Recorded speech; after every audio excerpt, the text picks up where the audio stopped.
ಆಕಾಶವಾಣಿ ಮಂಗಳೂರು.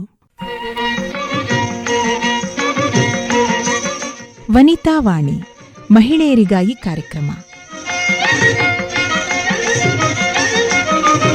ಕೇಳುಗರೆ, ನಿಮಗೆಲ್ಲ ಇಂದಿನ ಕಾರ್ಯಕ್ರಮಕ್ಕೆ ಸ್ವಾಗತ.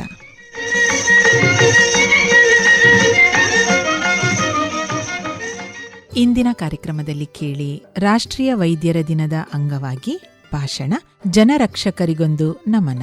ಪ್ರಸ್ತುತಿ ಜಯಂತಿ ಎಸ್ ಹೊಳ್ಳ. ವೈದ್ಯ ಲೋಕದಲ್ಲೊಂದು ಕಿರು ಪಯಣ. ರಾಷ್ಟ್ರೀಯ ವೈದ್ಯರ ದಿನಾಚರಣೆಯ ಈ ಸುಸಂದರ್ಭದಲ್ಲಿ ನನ್ನದೊಂದು ಪಯಣ. ಕೋಟ್ಯಾಂತರ ವರ್ಷಗಳ ಹಿಂದೆ ಈ ಭುವಿಯು ಉರಿಯುವ ಗೋಳವಾಗಿತ್ತು ಎಂಬುದು ವಿಜ್ಞಾನಿಗಳ ಅಂಬೋಣ.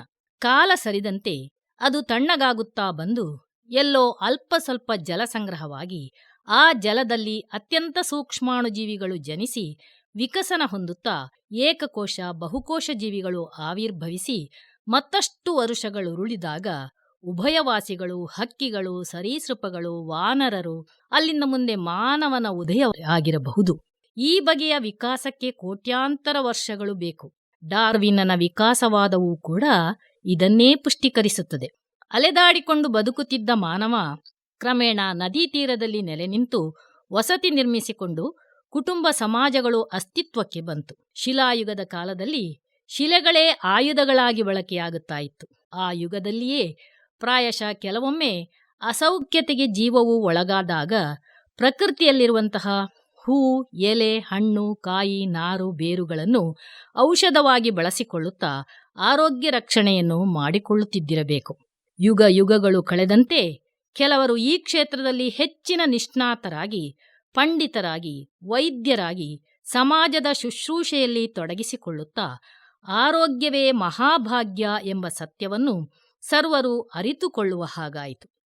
ತಲಾಂತರಗಳಿಂದ ಬೆಳೆದು ಬಂದ ವೈದ್ಯ ವಿದ್ಯೆ ಮುಂದೆ ವೈವಿಧ್ಯಮಯವಾಗಿ ರೂಪುಗೊಂಡಿತು. Ayurveda, Unani, allopathy, homeopathy, naturopathy ಎಂಬ ಹಲವು ಬಗೆಯಲ್ಲಿ ಚಿಕಿತ್ಸೆ ನಡೆಸಲಾರಂಭಿಸಿದರು. ಕೆಲವೊಮ್ಮೆ ವೈದ್ಯರು ಚಿಕಿತ್ಸೆಯ ಜೊತೆಗೆ ಶಸ್ತ್ರಚಿಕಿತ್ಸೆ ಮುಂತಾದ ಕ್ರಮಗಳನ್ನು ಕೂಡ ಅನುಸರಿಸುವಂತಹ ಸಂದರ್ಭ ಒದಗಿ ಬಂದಿತ್ತು.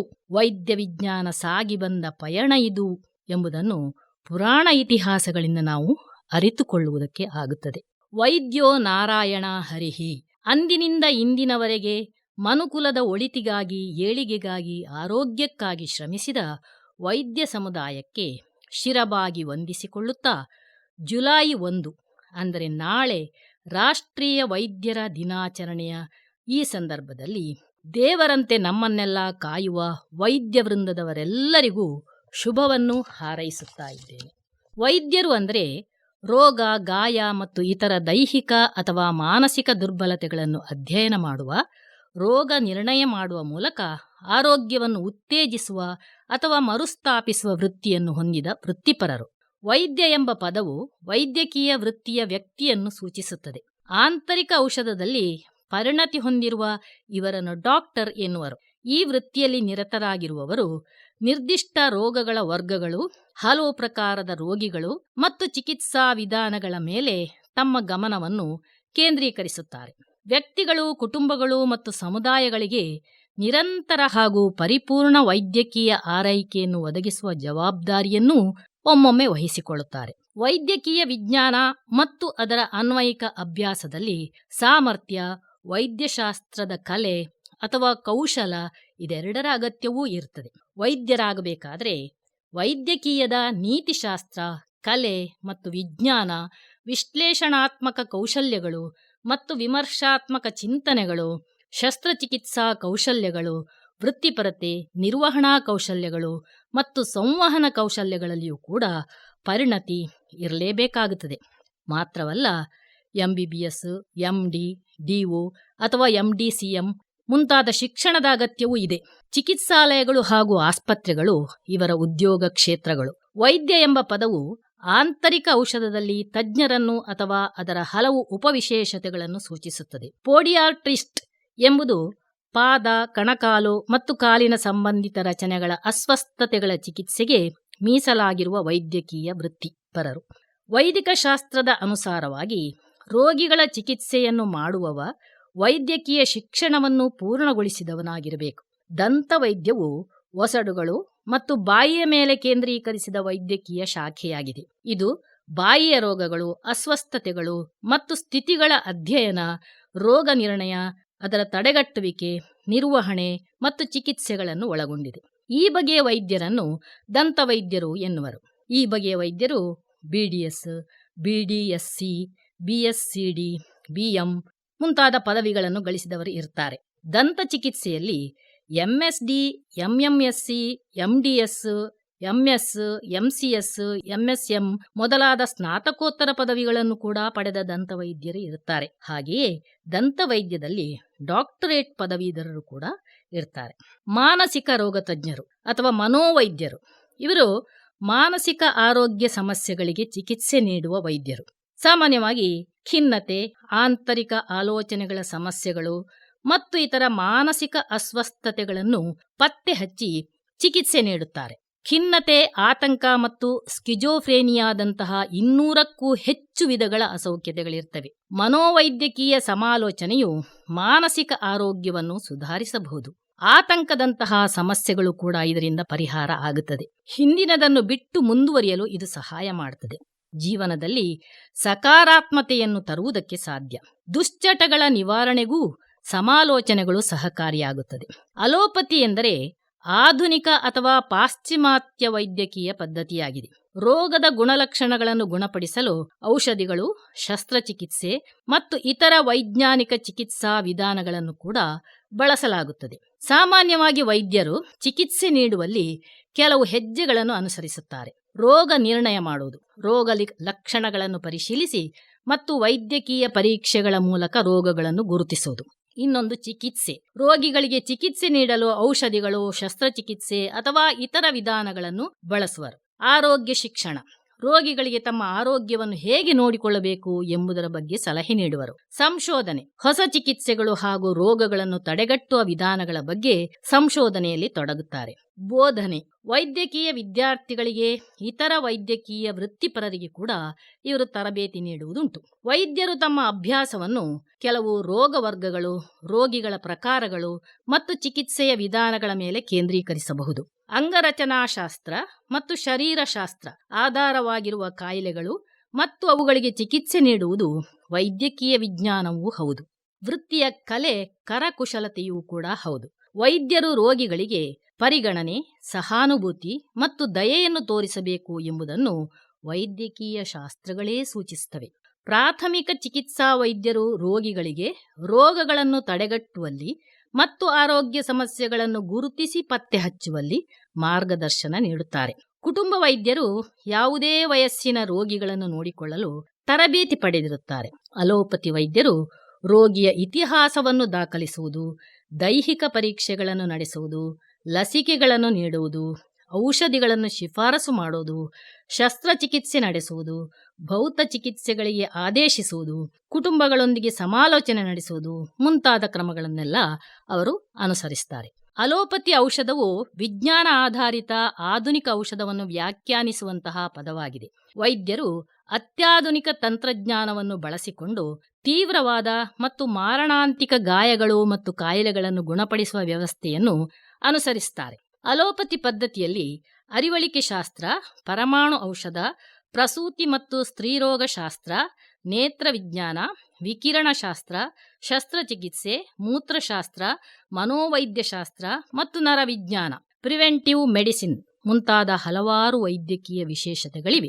ಹೋಮಿಯೋಪತಿ ವೈದ್ಯಕೀಯವು 1796ರಲ್ಲಿ ಜರ್ಮನ್ ವೈದ್ಯ ಸ್ಯಾಮುವೆಲ್ ಹ್ಯಾನ್ಮನ್ ಇವರಿಂದ ಪ್ರಾರಂಭವಾಯಿತು. 19ನೇ ಶತಮಾನದಲ್ಲಿ ಹೆಚ್ಚು ಜನಪ್ರಿಯತೆ ಗಳಿಸಿತು. ಹೋಮಿಯೋಪತಿ ವೈದ್ಯರು ಸಾಮಾನ್ಯವಾಗಿ ಸಮಾಲೋಚನೆಯೊಂದಿಗೆ ಪ್ರಾರಂಭಿಸುತ್ತಾರೆ. ಹವಾಮಾನ ಮತ್ತು ಇತರ ಬಾಹ್ಯ ಅಂಶಗಳನ್ನು ಅವಲಂಬಿಸಿ ವೈದ್ಯರು ರೋಗಿಯ ಮನಸ್ಥಿತಿ, ಇಷ್ಟಗಳು, ಇಷ್ಟಪಡದಿರುವಿಕೆಗಳು, ದೈಹಿಕ, ಮಾನಸಿಕ ಮತ್ತು ಭಾವನಾತ್ಮಕ ಸ್ಥಿತಿಗಳು, ಜೀವನದ ಸಂದರ್ಭಗಳು ಮುಂತಾದವುಗಳ ಬಗ್ಗೆ ಮಾಹಿತಿಯನ್ನು ಕೋರ್ತಾರೆ. ಶಾಸ್ತ್ರೀಯ ಹೋಮಿಯೋಪತಿಯಲ್ಲಿ ವೈದ್ಯರು ಒಂದೇ ಸಿದ್ಧತೆಯನ್ನು ರೋಗ ಲಕ್ಷಣಗಳ ಸಂಪೂರ್ಣತೆಗೆ ಹೊಂದಿಸುತ್ತಾರೆ. ಈ ಪದ್ಧತಿಯಲ್ಲಿ ಪ್ರಾಣಿ, ಸಸ್ಯ, ಖನಿಜ ಮತ್ತು ಸಂಶ್ಲೇಷಿತ ವಸ್ತುಗಳನ್ನು ಬಳಸುವರು. ಹೋಮಿಯೋಪತಿ ಮಾತ್ರೆಗಳನ್ನು ಜಡ ವಸ್ತುಗಳಿಂದ ತಯಾರಿಸಲಾಗುತ್ತದೆ. ಇಂದು ಈ ಪದ್ಧತಿಯು ತ್ವರಿತವಾಗಿ ಪ್ರಗತಿ ಹೊಂದುತ್ತಾ ಇದೆ.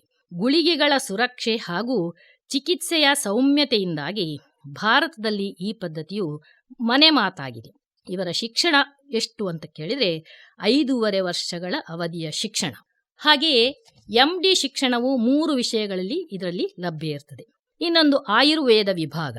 ಆಯುಹು ಅಂದರೆ ಆಯುಸ್ಸು, ವೇದ ಅಂದರೆ ಜ್ಞಾನ. 12,000 ವರ್ಷಗಳಿಗೂ ಹೆಚ್ಚು ಹಳೆಯದಾದ ಔಷಧ ಪದ್ಧತಿ ಇದು. ಆಯುರ್ವೇದದಲ್ಲಿನ ಶಸ್ತ್ರಚಿಕಿತ್ಸೆಯ ಕ್ರಮಗಳನ್ನು ಇಂದೂ ಕೂಡ ಆಧುನಿಕ ವೈದ್ಯ ಪದ್ಧತಿಯು ಅನುಸರಿಸುತ್ತಿದೆ. ಛೇದನ, ಭೇದನ, ಲೇಖನ. ಆಯುರ್ವೇದ ಪಿತಾಮಹರೆನಿಸಿದ ಚರಕ, ಸುಶ್ರುತರು ಬರೆದ ಗ್ರಂಥಗಳನ್ನು ಓದಿ ಜೀವನದಲ್ಲಿ ಲಾಭ ಪಡೆದವರು ಹಲವರಿದ್ದಾರೆ. ಬಾಲ ಚಿಕಿತ್ಸಾ, ಕಾಯ ಚಿಕಿತ್ಸಾ, ಗೃಹ ಚಿಕಿತ್ಸಾ, ಊರ್ಧ್ವಾಂಗ ಚಿಕಿತ್ಸಾ, ಶಲ್ಯತಂತ್ರ ಚಿಕಿತ್ಸೆ, ದಂಷ್ಟ್ರ ಚಿಕಿತ್ಸೆ, ಜರಾ ಚಿಕಿತ್ಸೆ, ವೃಷ ಚಿಕಿತ್ಸಾ ಇವು ಆಯುರ್ವೇದದ 8 ಅಂಗಗಳು. ವನಸ್ಪತಿ ವೃಕ್ಷಲತೆಗಳ ಬಳಕೆಯಿಂದ ಔಷಧಿ ತಯಾರಿಸಲ್ಪಡುತ್ತದೆ. ಆಯುರ್ವೇದ ರೀತಿಯ ಚಿಕಿತ್ಸೆ ಮಾಡಬೇಕಾದರೆ ವ್ಯಾಧಿಗಳ ಲಕ್ಷಣಗಳು, ಅವುಗಳ ಆಶ್ರಯ ಸ್ಥಾನಗಳು, ರೋಗೋತ್ಪತ್ತಿಗೆ ಕಾರಣವಾದ ತ್ರಿದೋಷಗಳು ಅಂದರೆ ವಾತ, ಪಿತ್ತ, ಕಫ ಇದನ್ನು ಗುರುತಿಸಲಾಗುತ್ತದೆ. ಕೆಲವೊಮ್ಮೆ ಈ ಪದ್ಧತಿಯಲ್ಲಿ ಲಂಘನ ಅಂದರೆ ಉಪವಾಸ ಚಿಕಿತ್ಸೆಯೂ ಕೂಡ ಹೆಚ್ಚು ಪರಿಣಾಮಕಾರಿ ಆಗಿರುತ್ತದೆ. ಈ ಪದ್ಧತಿಯಲ್ಲಿ ತ್ರಿದೋಷಗಳು, ಪಂಚಭೂತಗಳು, ಷಡ್ರಸಗಳು, ಸಪ್ತಧಾತುಗಳು, ಶೀತ ಉಷ್ಣಗಳೆಂಬಂತಹ ವಿಪಾಕ ಮತ್ತು ಪ್ರಭಾವಗಳನ್ನು ವೈದ್ಯನಾದವ ಅರಿತಿರಬೇಕು. ಚಿಕಿತ್ಸೆ ಮಾಡಲು ರಸ, ಉಪರಸಗಳು, ಧಾತು, ಉಪಧಾತು ಮತ್ತು ವನಸ್ಪತಿಗಳನ್ನು ಉಪಯೋಗಿಸಪಡಿಸಿಕೊಳ್ಳುವ ರೀತಿಯನ್ನು ಅರಿತಿರಬೇಕು. ಬ್ರಾಹ್ಮಿ, ಆಮಲಕಿ, ಶಿಗುರು, ಅಗ್ನಿಮಂತ, ನಿರ್ಗುಂಡಿ ಮುಂತಾದ 150 ಬಗೆಯ ಗಿಡಮೂಲಿಕೆಗಳನ್ನು ಬಳಸ್ತಾರೆ. ಇದರಲ್ಲಿ ರೋಗ ಗುಣಪಡಿಸುವಂತಹ ಅಂಶಗಳು, ಗಿಡಮೂಲಿಕೆ, ಔಷಧಿಗಳ ಬಳಕೆ, ಬಾಹ್ಯ ಸಿದ್ಧತೆಗಳು, ಆಹಾರ ಪದ್ಧತಿಯನ್ನು ಸಾಮಾನ್ಯವಾಗಿ ಅವಲಂಬಿಸಿಕೊಂಡಿರುತ್ತದೆ. ಶ್ಲೋಕ ರೂಪವಾಗಿ ಸಮದೋಷಃ ಸಮಾಗ್ನಿಶ್ಚ ಸಮಧಾತು ಮಲಕ್ರಿಯಃ ಪ್ರಸನ್ನಾತ್ಮೇಂದ್ರಿಯಮನಃ ಸ್ವಸ್ಥ ಇತ್ಯಭಿಧೀಯತೆ. ಆಯುರ್ವೇದ ವೈದ್ಯಶಾಸ್ತ್ರಕ್ಕೆ ವಾಗ್ಭಟ, ಧನ್ವಂತರಿ, ನಾಗಾರ್ಜುನ, ಪತಂಜಲಿ, ಆತ್ರೇಯ ಮುಂತಾದ ವೈದ್ಯಶಾಸ್ತ್ರಜ್ಞರು, ದೇಹರಚನಾಶಾಸ್ತ್ರಗಳನ್ನು ಬಲ್ಲವರು ಅನೇಕ ಕೊಡುಗೆಗಳನ್ನು ನೀಡಿದ್ದಾರೆ. ಜೇನುತುಪ್ಪ, ಕಹಿಬೇವು, ತುಪ್ಪ, ಕಾಳುಮೆಣಸು, ಅರಿಶಿನ, ಸೌತೆಕಾಯಿ, ಬಾಳೆದಿಂಡು, ನೆಲ್ಲಿಕಾಯಿ ಆಯುರ್ವೇದದ ಪ್ರಕಾರದ ಅತ್ಯುತ್ತಮವಾದಂತಹ ಆಹಾರಗಳು. ಈ ಪದ್ಧತಿಯ ಚಿಕಿತ್ಸೆಗಳು ಕೇವಲ ರೋಗಲಕ್ಷಣಗಳನ್ನು ನಿಗ್ರಹಿಸುವ ಬದಲು ಸಮಸ್ಯೆಯ ಮೂಲ ಕಾರಣವನ್ನು ಕೂಡ ಗುರಿಯಾಗಿ ಶುಶ್ರೂಷೆಯನ್ನು ನಡೆಸುತ್ತದೆ. ಲೋಹಗಳು, ಖನಿಜಗಳು, ಗಿಡಮೂಲಿಕೆಗಳನ್ನು ಸಂಯೋಜಿಸಿ ಗುಳಿಗೆಗಳು, ಮಾತ್ರೆಗಳು ಮತ್ತು ವಿವಿಧ ಬಣ್ಣಗಳು, ಪರಿಮಳಗಳ ಪುಡಿಗಳ ರೂಪದಲ್ಲಿ ಔಷಧಿಯಾಗಿ ಬಳಕೆಯಾಗುತ್ತದೆ. ಇನ್ನು ಆಕ್ಯುಪಂಕ್ಚರ್, ಬಾಡಿ ಮಸಾಜ್, ಧ್ಯಾನ, ಉಸಿರಾಟದ ವ್ಯಾಯಾಮಗಳು ಒಂದು ಬಗೆಯ ಚಿಕಿತ್ಸೆಗಳೇ ಹೌದು. ಅಕ್ಟೋಬರ್ 29ರಂದು ಆಯುರ್ವೇದ ದಿನಾಚರಣೆ ಆಚರಿಸಲ್ಪಡುತ್ತದೆ. ಪ್ರಾಚೀನ ಕಾಲದಿಂದಲೂ ಆಯುರ್ವೇದ ವೈದ್ಯಶಾಸ್ತ್ರವು ಜನಪ್ರಿಯವಾಗಿದೆ. ಪಂಡಿತರು ಕುಶಲಿಗರಾಗಿದ್ದು ತಂದೆಯಿಂದ ಮಕ್ಕಳಿಗೆ ಮಾತ್ರ ಮುಂದುವರಿಯುವಂತಹ ಪರಂಪರೆಯೂ ಇತ್ತು. ಆದರೆ ಈಗ ಈ ಪದ್ಧತಿಯಲ್ಲಿಯೂ ಪದವಿ ಗಳಿಸಿದವರು ಚಿಕಿತ್ಸೆ ನಡೆಸಲು ಅರ್ಹರಾಗಿರುತ್ತಾರೆ. ಇನ್ನೊಂದು ಯುನಾನಿ ಪದ್ಧತಿ. ಇದರ ಪದದ ಅರ್ಥ ಗ್ರೀಕ್. ಈ ಪದ್ಧತಿಯ ಮೊದಲ ವೈದ್ಯರು ಭಾರತೀಯರು. ಮುಂದೆ ಮುಸ್ಲಿಂ ವೈದ್ಯರು ಅದನ್ನು ಅಭಿವೃದ್ಧಿಪಡಿಸಿದರು. ಯುನಾನಿ ಔಷಧವು ಕಫ, ರಕ್ತ, ಹಳದಿ ಪಿತ್ತರಸ, ಕಪ್ಪು ಪಿತ್ತರಸಗಳ ಸಮತೋಲನವನ್ನು ಆಧರಿಸಿದೆ. ಈ ಪದ್ಧತಿಯಲ್ಲಿ ಯಾವುದೇ ಅಡ್ಡ ಪರಿಣಾಮಗಳಿಲ್ಲ ಎಂದು ನಂಬಲಾಗಿದೆ. ವೈದ್ಯಕೀಯ ಅಭ್ಯಾಸವು ಅಂಗರಚನಾಶಾಸ್ತ್ರ ಮತ್ತು ಶರೀರಶಾಸ್ತ್ರ ಹಾಗೆ ಕಾಯಿಲೆಗಳ ಬಗ್ಗೆ ವಿವರವಾದ ಜ್ಞಾನವನ್ನು ಬಯಸುತ್ತದೆ. ವಿವಿಧ ಖಾಸಗಿ ಪ್ರತಿಷ್ಠಾನಗಳು ಯುನಾನಿ ಔಷಧಗಳ ಸಂಶೋಧನೆ ಮತ್ತು ಉತ್ಪಾದನೆ ತಮ್ಮನ್ನು ತಾವು ತೊಡಗಿಸಿಕೊಂಡಿದೆ. ಇದರಲ್ಲಿ ಹಮ್ದರ್ದ್ ಫೌಂಡೇಶನ್ ಕೂಡ ಯುನಾನಿ ಸಂಶೋಧನಾ ಸಂಸ್ಥೆಯನ್ನು ನಡೆಸುತ್ತದೆ. ಸಾಮಾನ್ಯವಾಗಿ ಹಕೀಮರು ಯುನಾನಿ ಪದ್ಧತಿಯಲ್ಲಿ ಚಿಕಿತ್ಸೆಯನ್ನು ಮಾಡ್ತಾರೆ. ರೋಗ ತಗಲಿರುವ ಭಾಗಗಳನ್ನು ಸ್ಪರ್ಶಿಸಿ ಕೊಬ್ಬಿನ ಅಂಶವನ್ನು ಅಳೆದು ಚರ್ಮದ ಬಣ್ಣ ಹಾಗೂ ವಾಸನೆಯನ್ನು ಅವಲೋಕಿಸಿ ರಕ್ತ, ಬೆವರು, ಮೂತ್ರ, ಮಲಗಳ ಪರೀಕ್ಷೆ ನಡೆಸಿ ರೋಗ ನಿರ್ಧಾರ ಮಾಡುವರು. ಎಲ್ಲಕ್ಕೂ ಮೊದಲು ನಾಡಿ ನೋಡಿ ರೋಗದ ವಿಶಿಷ್ಟ ಸ್ವರೂಪವನ್ನು ಅವರು ಸಾಮಾನ್ಯವಾಗಿ ಪತ್ತೆ ಹಚ್ಚುತ್ತಾರೆ. ಯುನಾನಿ ವ್ಯವಸ್ಥೆಯು ವಿವಿಧ ಗಿಡಮೂಲಿಕೆಗಳು, ಖನಿಜ ಮತ್ತು ಪ್ರಾಣಿ ಮೂಲಗಳಿಂದ ಪಡೆದ 2,000ಕ್ಕೂ ಹೆಚ್ಚು ಔಷಧಗಳಿಂದ ಸಮೃದ್ಧವಾಗಿದೆ. ಔಷಧಗಳು ಸ್ವಲ್ಪ ದುಬಾರಿಯಾಗಿದೆ. ಹಾಗಾಗಿ ಕೆಲವೊಮ್ಮೆ ಪರಿಣಾಮಕಾರಿ ಚಿಕಿತ್ಸೆಗೆ ಅಡ್ಡಿಯಾಗುವುದು ಇದೆ. ಭಾರತದಲ್ಲಿ 50ಕ್ಕಿಂತಲೂ ಹೆಚ್ಚು ಈ ಪದ್ಧತಿಯ ಶಿಕ್ಷಣವನ್ನು ನೀಡುವ ಕಾಲೇಜುಗಳು ಭಾರತದಾದ್ಯಂತ ಅನೇಕ ಸಂಶೋಧನಾ ಸಂಸ್ಥೆಗಳು ಕೂಡ ಇವೆ. ಭಾರತವು ಅತಿ ಹೆಚ್ಚು ಸಂಖ್ಯೆಯ ಯುನಾನಿ ವೈದ್ಯಕೀಯ ವೃತ್ತಿಪರರನ್ನು ಹಾಗೂ ಔಷಧ ತಯಾರಿಕಾ ಘಟಕಗಳನ್ನು ಹೊಂದಿದೆ. ಪ್ರಕೃತಿ ಚಿಕಿತ್ಸಾ ಪದ್ಧತಿ ಅಥವಾ ನ್ಯಾಚುರೋಪತಿ, ಈ ಪದ್ಧತಿಯಲ್ಲಿ ನೈಸರ್ಗಿಕವಾದ ಬಗೆಯನ್ನು ವಿವರಿಸಲಾಗಿದೆ. ದೇಹದ ಅತಿ ಮುಖ್ಯವಾದ ಗುಣಪಡಿಸುವ ಗುಣ ಹಾಗೂ ತನ್ನನ್ನು ತಾನು ನಿಭಾಯಿಸುವ ಶಕ್ತಿಯ ಮೇಲೆ ಅವಲಂಬಿತವಾಗಿರುವ ಪರ್ಯಾಯ ಚಿಕಿತ್ಸಾ ಪದ್ಧತಿ. ಔಷಧಗಳ ಅತ್ಯಲ್ಪ ಬಳಕೆ, ಆಹಾರ ಮತ್ತು ಜೀವನ ಕ್ರಮಗಳ ಬಗೆಗಿನ ಮಾರ್ಗದರ್ಶನ ನೈಸರ್ಗಿಕ ಚಿಕಿತ್ಸಾ ಕ್ರಮವಾಗಿರುತ್ತದೆ. ಲಸಿಕೆಗಳನ್ನು ಈ ಪದ್ಧತಿಯಲ್ಲಿ ವಿರೋಧಿಸುತ್ತಾರೆ. ಪ್ರಕೃತಿ ಚಿಕಿತ್ಸೆಯಲ್ಲಿ ಜಲಚಿಕಿತ್ಸೆ, ಗಿಡಮೂಲಿಕೆ, ಔಷಧಗಳ ಪದ್ಧತಿಗಳನ್ನು ಅನುಸರಿಸುವುದರೊಂದಿಗೆ ಅತಿ ಆಹಾರ ಸೇವನೆ, ಟೀ, ಕಾಫಿ ಮತ್ತು ಮದ್ಯಪಾನ ಸೇವನೆಯ ನಿಷೇಧ ಒಳಗೊಂಡ ಕಟ್ಟುಪಾಡುಗಳು ಇರುತ್ತವೆ.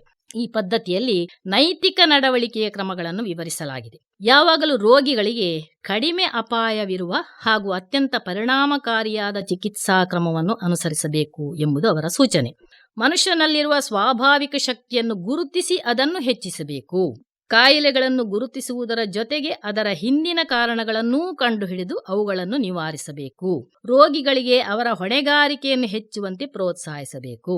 ರೋಗವನ್ನು ವೈಯಕ್ತಿಕ, ಸಮುದಾಯ ಹಾಗೂ ಮಾನವ ಸಮಷ್ಟಿಯ ಹಂತದಲ್ಲಿ ತಡೆಗಟ್ಟುವುದಕ್ಕೆ ಪ್ರಾಮುಖ್ಯತೆ ಕೊಡಬೇಕು. ಪ್ರಕೃತಿ ಚಿಕಿತ್ಸಕ ಔಷಧಿಗಳೆಂದರೆ ಬಟಾನಿಕಲ್ ಮೆಡಿಸಿನ್, ಜೀವಸತ್ವ, ಖನಿಜಗಳು ಹಾಗೂ ಅಲರ್ಜಿ ವಿರುದ್ಧದ ಚಿಕಿತ್ಸೆಗಳು. ಪ್ರಕೃತಿ ಚಿಕಿತ್ಸಕರು ತಮ್ಮನ್ನು ಹೊಸ ಸಂಶೋಧನೆಗಳಿಗೆ, ನವೀನ ವೈದ್ಯಕೀಯ ತತ್ವಗಳ ಆವಿಷ್ಕಾರಗಳಿಗೆ ಅಳವಡಿಸಿಕೊಳ್ಳುವ ಕಾರಣ ಅವರಿಗೆ ವೃತ್ತಿಯಲ್ಲಿ ವಿಶೇಷವಾದಂತಹ ಮನ್ನಣೆ ಇದೆ. ಭಾರತದಲ್ಲಿ ಪ್ರಕೃತಿ ಚಿಕಿತ್ಸೆ ಮತ್ತು ಯೋಗ ವಿಜ್ಞಾನದ ಪದವಿಯನ್ನು ನೀಡುವ 5.5 ವರ್ಷ ಅವಧಿಯ ಕೋರ್ಸ್ ಇದೆ. ದೇಶದಲ್ಲಿ ಒಟ್ಟು 11 ಕಾಲೇಜುಗಳಿವೆ.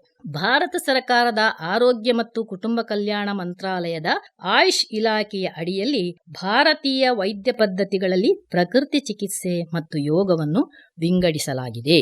ನಿಜವಾದ ಪ್ರಕೃತಿ ಚಿಕಿತ್ಸಾ ವಿಧಾನವು ಆಧುನಿಕ ವೈದ್ಯಶಾಸ್ತ್ರಕ್ಕೆ ಪರ್ಯಾಯವಲ್ಲದ, ಆದರೆ ಪೂರಕವಾದಂತಹ ಚಿಕಿತ್ಸಾ ಕ್ರಮವೆಂದು ಪರಿಗಣಿಸಲಾಗುತ್ತದೆ. ಹಿಂದಿನ ಕಾಲದಲ್ಲಿ ಯಾವುದೇ ಅಸೌಖ್ಯತೆಗೂ ಕೂಡ ವೈದ್ಯರು ಮಿಕ್ಸ್ಚರ್ ಬಾಟಲ್ನಲ್ಲಿ ಪ್ರಮಾಣಬದ್ಧ ಔಷಧಿಯನ್ನು ನೀಡುತ್ತಾ ಇದ್ರು. ಹೆಚ್ಚೇಕೆ ಎಲ್ಲ ರೋಗಗಳಿಗೂ ಅಡುಗೆ ಕೋಣೆಯಲ್ಲಿರುವ ವಸ್ತುಗಳೇ ಔಷಧಿ ಆಗುತ್ತಾ ಇತ್ತು. ಈಗ ಅವುಗಳ ಬಳಕೆ ಕಡಿಮೆ ಆಗಿದೆ. ಕುಟುಂಬ ವೈದ್ಯ ಪದ್ಧತಿ ಇತ್ತು. ರೋಗಿ ಒಂದು ಕುಟುಂಬದಲ್ಲಿ ಒಬ್ಬನಾದರೂ ಮನೆಯವರೆಲ್ಲರ ಪರಿಚಯ, ಸ್ಥಿತಿಗತಿ, ಆರೋಗ್ಯದ ವಿಚಾರಗಳು ಅದು ವೈದ್ಯನಿಗೆ ತಿಳಿದಿತ್ತು. ಈಗ ಸ್ವಲ್ಪವೇ ಅಸೌಖ್ಯತೆ ಇದ್ದರೂ ಕೂಡ ಧೈರ್ಯ ಸಾಲದೆ ವಿಶೇಷ ಪರಿಣತರ ಕಡೆಗೆ ಸಾಗಿ ಅವರು ಹೇಳಿದ ಎಲ್ಲಾ ಬಗೆಯ ಪರೀಕ್ಷೆಗಳನ್ನು ಅಂದರೆ ಟೆಸ್ಟ್ ಮಾಡಿಸಿ ಕೊನೆಯಲ್ಲಿ ಸಾಮಾನ್ಯ ನೆಗಡಿ ಎಂಬ ಸತ್ಯ ಗೋಚರ ಆಗುತ್ತದೆ.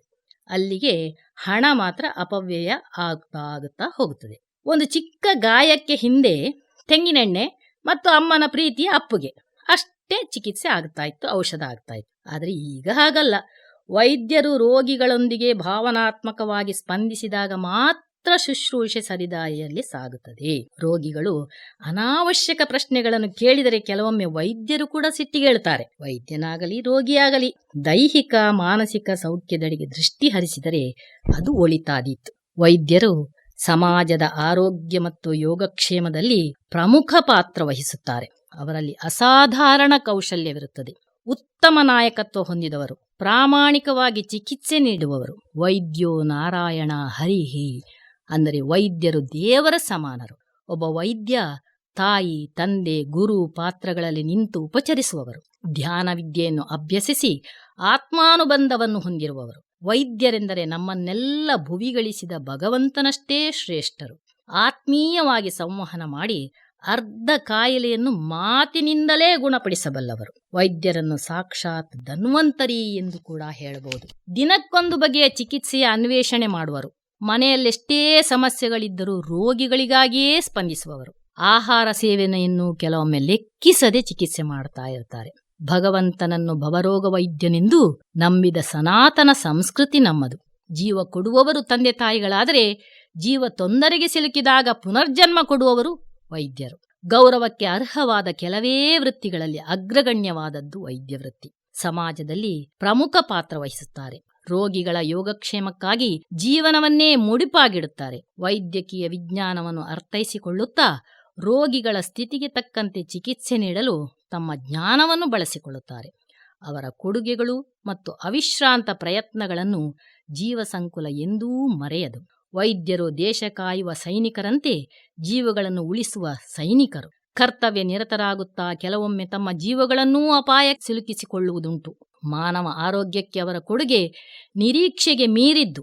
ಕೋವಿಡ್-19, ಪ್ಲೇಗ್, ಫ್ಲೂ, ಏಡ್ಸ್, ಎಬೋಲಾದಂತಹ ಸಾಂಕ್ರಾಮಿಕ ರೋಗಗಳು ಉಂಟಾದಾಗ ಮೊದಲು ರೋಗಿಗಳ ಸೇವೆ ಮಾಡಿದವರು ಯಾರು ಕೇಳಿದರೆ ವೈದ್ಯರು, ದಾದಿಯರು. ಇಂತಹ ದೇವಮಾನವರನ್ನು ವಂದಿಸುವುದು, ಗೌರವಿಸುವುದು ಅತೀ ಅಗತ್ಯ. ಜುಲೈ 1 ಅಂದರೆ ನಾಳೆ ದೇಶದಾದ್ಯಂತ ರಾಷ್ಟ್ರೀಯ ವೈದ್ಯರ ದಿನ ಎಂದು ಆಚರಿಸಲಾಗುತ್ತದೆ. ವೈದ್ಯರ ರಾಷ್ಟ್ರೀಯ ದಿನವನ್ನು ಆಚರಿಸುವ ಮುಖ್ಯ ಉದ್ದೇಶ ಏನು ಅಂತ ಕೇಳಿದರೆ, ಅವರ ಸಮರ್ಪಣೆಯನ್ನು ಗೌರವಿಸುವುದು, ಅವರ ಕೊಡುಗೆಗಳನ್ನು ಗುರುತಿಸುವುದು, ಕೃತಜ್ಞತೆಗಳನ್ನು ವ್ಯಕ್ತಪಡಿಸುವುದು, ಸಹಯೋಗವನ್ನು ಬೆಳೆಸುವುದು.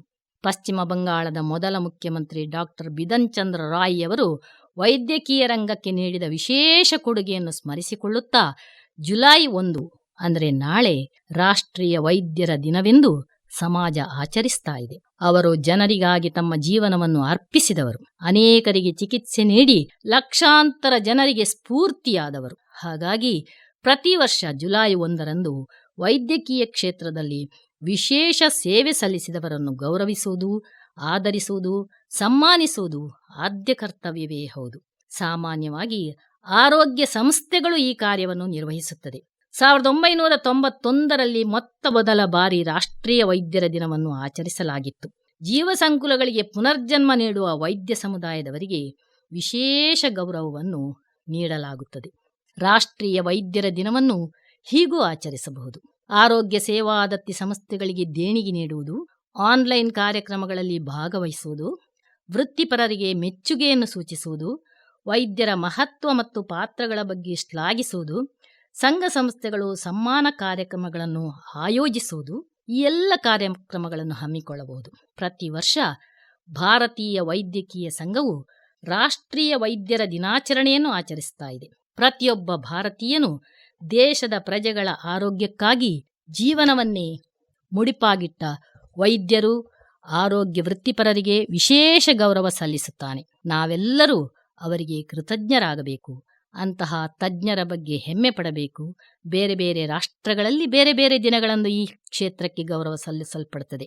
ಪ್ರತಿ ವರ್ಷ ಹೊಸ ಥೀಮ್ನೊಂದಿಗೆ ರಾಷ್ಟ್ರೀಯ ವೈದ್ಯರ ದಿನ ಆಚರಿಸಲ್ಪಡುತ್ತದೆ. 2021ರಂದು ಶ್ರೀ ನರೇಂದ್ರ ಮೋದಿಯವರು ವೈದ್ಯಕೀಯ ಸಮುದಾಯಕ್ಕೆ ಶುಭ ಕೋರುತ್ತಾ ಕೋವಿಡ್-19ನ ಕಾಲದಲ್ಲಿನ ವೈದ್ಯರ ಕಾರ್ಯವನ್ನು ವಿಶೇಷವಾಗಿ ಶ್ಲಾಘಿಸಿ, ಗೌರವಿಸಿ, ಅಭಿನಂದಿಸಿದ್ದಾರೆ. 2022ರ ಅವರ ಘೋಷವಾಕ್ಯ ಮುಂಚೂಣಿಯಲ್ಲಿ ಕುಟುಂಬ ವೈದ್ಯರು. 2023ರಲ್ಲಿ ಸ್ಥಿತಿಸ್ಥಾಪಕತ್ವವನ್ನು ಗುಣಪಡಿಸುವ ಕೈಗಳನ್ನು ಗೌರವಿಸುವುದು.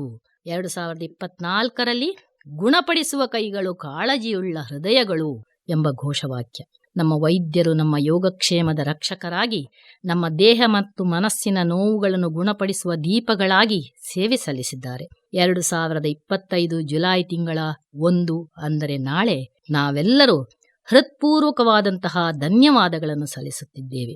ನಮ್ಮನ್ನೆಲ್ಲ ಆರೋಗ್ಯವಾಗಿಡಲು ಪಣತೊಟ್ಟು ಶ್ರಮಿಸಿದ ನಿಮಗಿದೋ ಅನಂತ ನಮನಗಳು. ವೈದ್ಯ ಸಮುದಾಯದ ಅನನ್ಯ, ಅದ್ಭುತ, ಅಪ್ರತಿಮ, ಅಪೂರ್ವ, ಅಖಂಡ, ಅದ್ವಿತೀಯ ಸೇವೆಗಾಗಿ ಮನುಕುಲ ಶಿರಬಾಗಿ ವಂದಿಸುತ್ತದೆ. ಕೃತಜ್ಞತೆಯಿಂದ ನಿಮ್ಮ ಸೇವೆಯನ್ನು ಸ್ಮರಿಸಿಕೊಳ್ಳುತ್ತದೆ. ಒಂದು ಪುಟ್ಟ ಚುಟುಕ.